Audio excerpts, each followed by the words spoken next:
السلام علیکم۔ آج ہم جانیں گے رمضان المبارک میں ایسے اعمال کے بارے میں جس سے ہمارے درجات بلند ہوں، کیونکہ رمضان المبارک کو مسلمانوں کے لیے رحمتوں والا مہینہ قرار دیا گیا ہے۔ پیارے نبی پاک صلی اللہ علیہ وآلہ وسلم نے فرمایا کہ شعبان میرا مہینہ ہے اور رمضان میرے رب کا مہینہ ہے۔ رمضان المبارک بے حد برکتوں والا مہینہ ہے۔ رمضان المبارک میں عبادت کا ثواب بڑھ جاتا ہے۔ کوشش کرنی چاہیے کہ رمضان میں نمازیں ذوق و شوق سے پڑھیں، بڑھ چڑھ کر نیکیوں میں حصہ لیں۔ رمضان المبارک میں غریبوں کی مدد کرنے کا بے حد ثواب ہے۔ کوشش کی جائے رمضان میں اللہ کی رضا کی خاطر غریبوں کا خیال رکھا جائے، ان کی دعائیں لی جائیں۔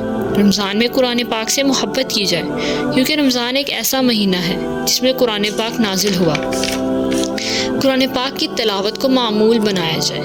کوشش کریں کسی نہ کسی طرح آپ کسی غریب یا ضرورت مند کی مدد کر دیں۔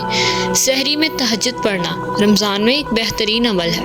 تہجد ایک ایسی نماز ہے جس کے بارے میں نبی پاک صلی اللہ علیہ وآلہ وسلم نے فرمایا کہ جب بندہ تہجد میں کھڑا ہوتا ہے تو رب اس کو دیکھ کر مسکراتا ہے۔